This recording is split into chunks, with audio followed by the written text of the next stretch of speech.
Hey, bonjour tout le monde, j'espère que vous allez bien. Aujourd'hui, on se retrouve dans une nouvelle vidéo. Et cette fois, je vais vous parler des 10 livres qui sont pour moi des classiques de la SFFF et que je n'ai pas encore lus.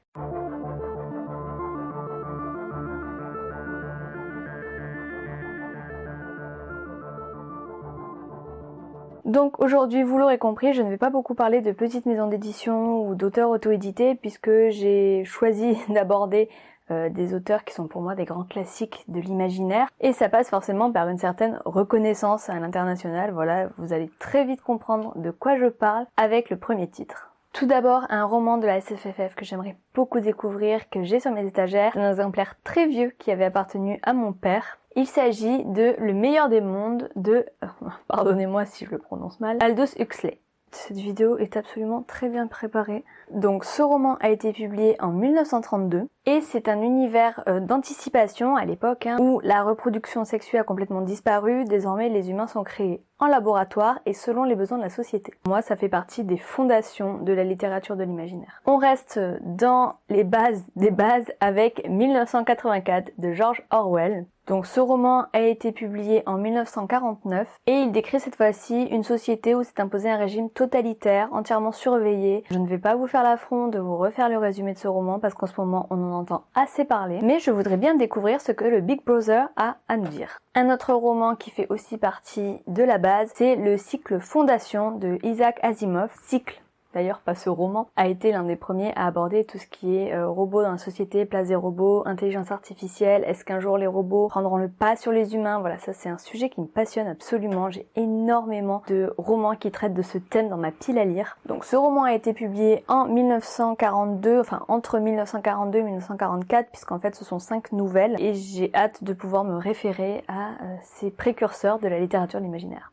Enfin, précurseur, j'entends précurseur de ce qu'on peut voir au niveau moderne aujourd'hui, parce que évidemment, si on parle de littérature de l'imaginaire, je pense que Homère n'était pas trop mal avec l'Iliade et l'Odyssée. Un autre roman qui fait aussi partie des grands classiques de l'imaginaire, c'est Fahrenheit 451 de Ray Bradbury, ici dans une super édition de folio avec les pages effets brûlés.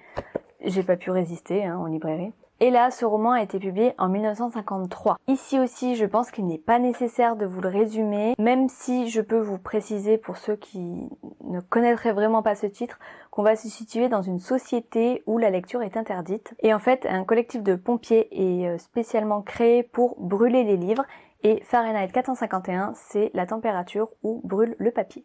On enchaîne avec un auteur français. Et oui, dans la liste, il y en a quelques-uns et je vous présente ici La Horde du Contrevent de Alain Damasio. C'est une grosse brique. C'est une grosse brique, je ne peux pas vous dire, enfin si je peux vous dire le nombre exact de pages, presque 700 pages, mais en fait ce roman est assez particulier parce qu'il part de la page 700 pour arriver à la page 0, et puis il y a des langages assez spéciaux, enfin c'est vraiment quelque chose d'ultra approfondi à première vue. Et ici on est dans une société qui cherche à remonter jusqu'à l'origine du vent, et donc pour cela des groupes sont formés, des groupes d'aventuriers, c'est éclectique pour pouvoir répondre à tous les besoins, et nous on va suivre un de ces groupes qui part à contrevent justement pour remonter jusqu'à la source de ce vent. Un roman qui a pas mal remué la blogosphère récemment puisque Cornelius a proposé une lecture commune du premier tome de cette saga. Bon, malheureusement ce n'était pas compatible avec mon programme de lecture, du coup je n'ai pas pu participer à la lecture commune, mais je me suis quand même procuré le roman et je vais me le lire très vite puisqu'il fait partie de ces classiques que je veux découvrir.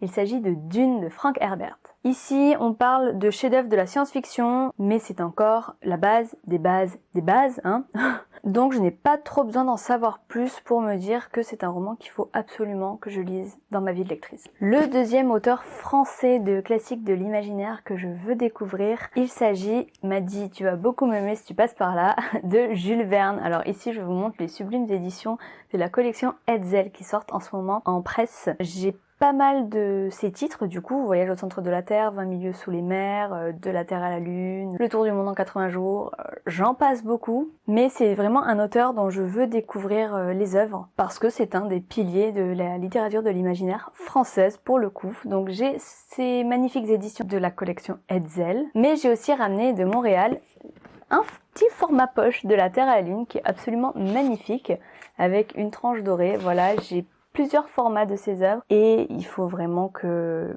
j'attaque ma lecture. Bon, là, on en est à 7 et on va terminer avec 3 piliers. Mais quand je vous dis piliers, ce sont des piliers. Alors non, il n'y aura pas une certaine saga avec un petit sorcier à lunettes, parce que même si je n'ai pas fini ma lecture, je suis en train, c'est en cours. Je me dois de lire en fait, puisque ça peut totalement correspondre à mes plus gros coups de cœur, hein, qui sont, je le rappelle, La Belle Gaillarde, Les Chroniques des Fleurs d'Opale, La Nuit des Temps de Barjavel, et une saga que j'avais énormément aimée en étant plus jeune aussi, Narnia de Lewis. Donc voilà, donc si vous voyez un petit peu la veine que je vous présente ici, vous allez sans doute deviner les romans qui vont suivre. Tout d'abord, en classique de chez classique de la fantasy, je voudrais découvrir L'Assassin Royal de Robin Hobb. Bon là, c'est une saga à rallonge, je vous avoue que je n'en sais pas beaucoup plus sur l'histoire, mais fantasy, Robin Hobb, tout ce qu'il en ressort au travers des différents retours de lecture, je ne veux pas en savoir plus, je veux plonger dedans.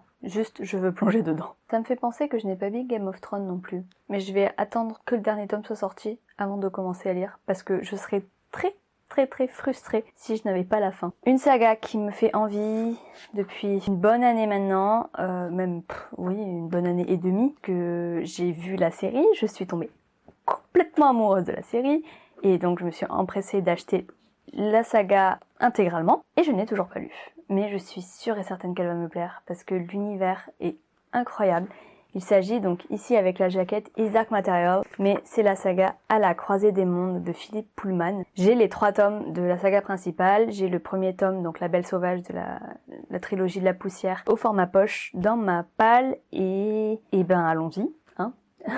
Donc ici on va suivre Lyra, qui est une jeune fille qui vit dans un monde où chaque être humain est complété par ce qu'on appelle un démon, c'est-à-dire une extension de son esprit, un animal qui complète notre être tout simplement. Elle va partir, elle va chercher à percer le secret qui entoure ce qu'on appelle la poussière. Alors pour nous la poussière ça fait juste éternuer, mais dans son univers c'est un élément très spécial, aurait des propriétés plus ou moins magiques. Voilà, donc bon, ceux qui ont vu la série connaissent un petit peu plus sur le sujet, ceux qui ont lu les livres aussi. Mais voilà, dans le premier tome, on va suivre Lyra à la découverte de ce monde et qui cherche à percer les mystères qui entourent la poussière. Bon, le dernier, vous vous doutez que si je l'ai pas cité jusqu'ici, si c'est pas Harry Potter, si c'est pas Game of Thrones, c'est forcément Le Seigneur des Anneaux de Tolkien.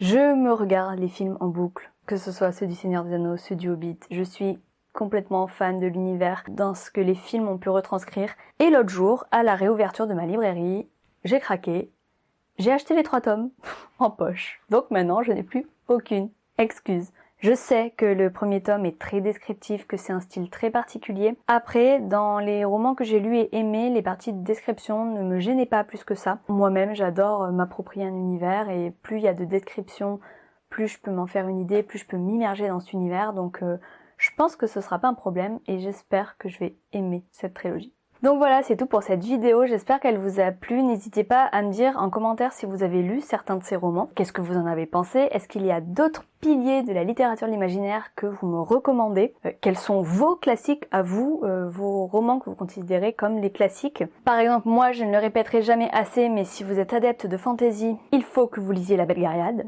Mais peut-être que vous avez d'autres classiques à me conseiller. J'ai encore une sacrée liste à vous présenter, donc des livres qui sont peut-être des classiques plus récents ou des classiques un peu moins connus que je vous présenterai sûrement dans une prochaine vidéo si ça vous intéresse. En attendant, je vous fais de très gros bisous et je vous retrouve dans une prochaine vidéo.